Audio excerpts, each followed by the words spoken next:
hablar con Gustavo Nefa, él es economista. Hola Gustavo, ¿cómo estás? Muy buenas tardes, ¿cómo estás? Bien, por suerte. Analicemos un poco qué está pasando con los bonos SER.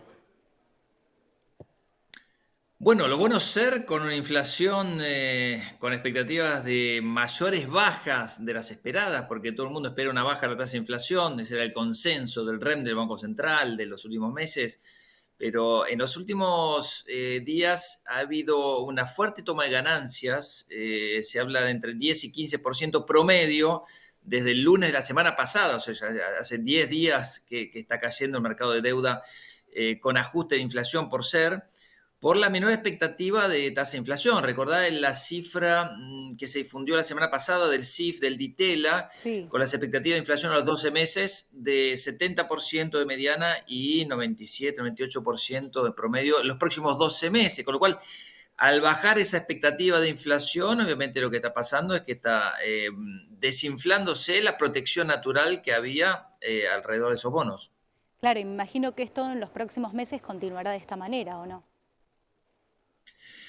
Va a depender, por ejemplo, fíjate lo que pasó esta mañana. El Banco Central bajó la tasa de interés nuevamente del 60 al 50%, con lo cual un plazo fijo hoy te va a rendir menos del Claro. 50%. Los bancos no tienen la obligación de respetar esa tasa mínima, con lo cual me imagino que a partir de ahora los ahorristas podrán hacer sus plazos fijos en torno al 45, 47%.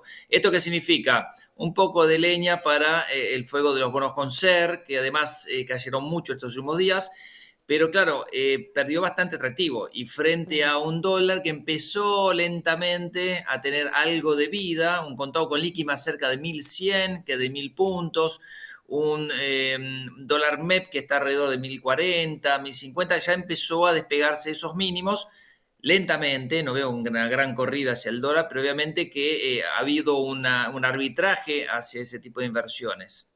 Claro, ¿cuál es la causa principal de este derrumbe de estos bonos?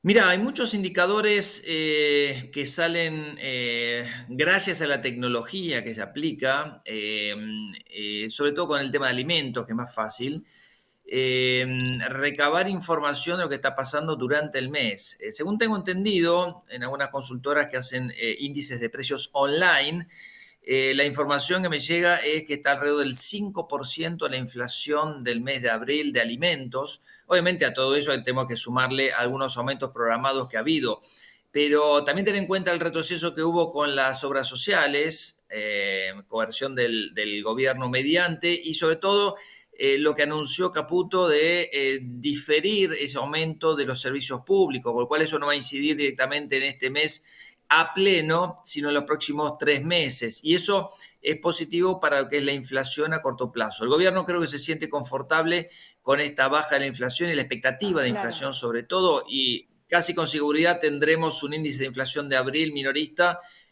por debajo de los 2 dígitos.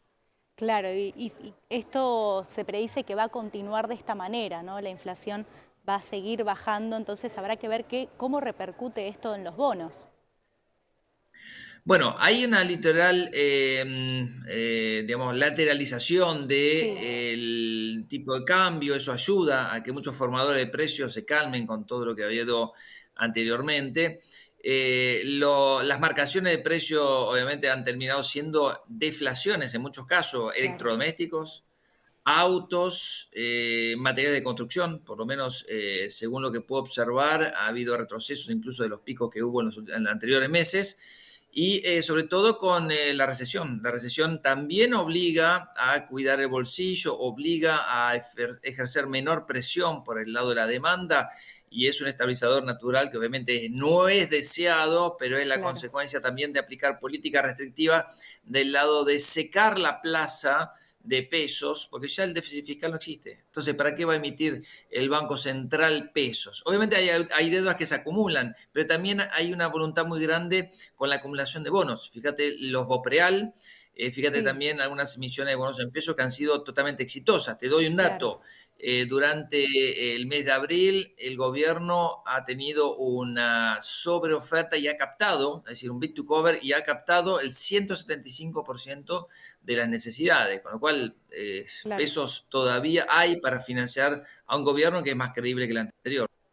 Claro, y habrá que ver también si se llega a aprobar la ley bases en el Senado, si esto va a repercutir en el tipo de cambio.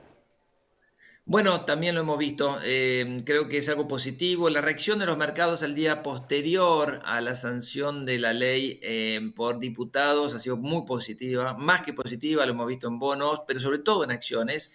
Y estamos esperando y aguardando lo que se defina en el Senado, que se descuenta que debería ser positivo. Pero cuidado, atención con algunos gobernadores que incitan a sus senadores a votar a favor y en algunos casos ya anunciaron que votaban en contra, ¿no?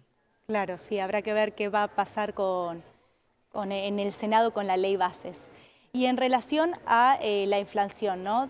Se busca la eliminación del cepo. Esto se predecía que podía ser a mitad de año, pero se está extendiendo el plazo. No va a haber novedades a corto plazo, Claro, olvídense. El cepo está un tiempo más. Creo que la tarea del Banco Central ha sido fenomenal en captar este fondeo de los exportadores, más de 13 mil millones de dólares a esta altura. Ya las reservas netas son positivas en 1.400 millones, es el cálculo que hacemos en RFT. Y esto es algo más que positivo. Eh, pero bueno, también hay dólares que se van, por otro lado. Se han pagado al FMI unos 2.800 millones de dólares. Hay muchas otras deudas que tienen que honrarse hacia adelante y en mes de julio tendremos no solo los 1.500 millones de dólares de los intereses de la deuda reestructurada en el 2020, sino que se sume el aporte del gobierno para pagar el capital de los AL y GD 30 y también del 46, que empiezan a amortizar capital en julio. claro, bueno, habrá que ver qué va a pasar en los próximos meses. Gracias, Gustavo, por esta comunicación.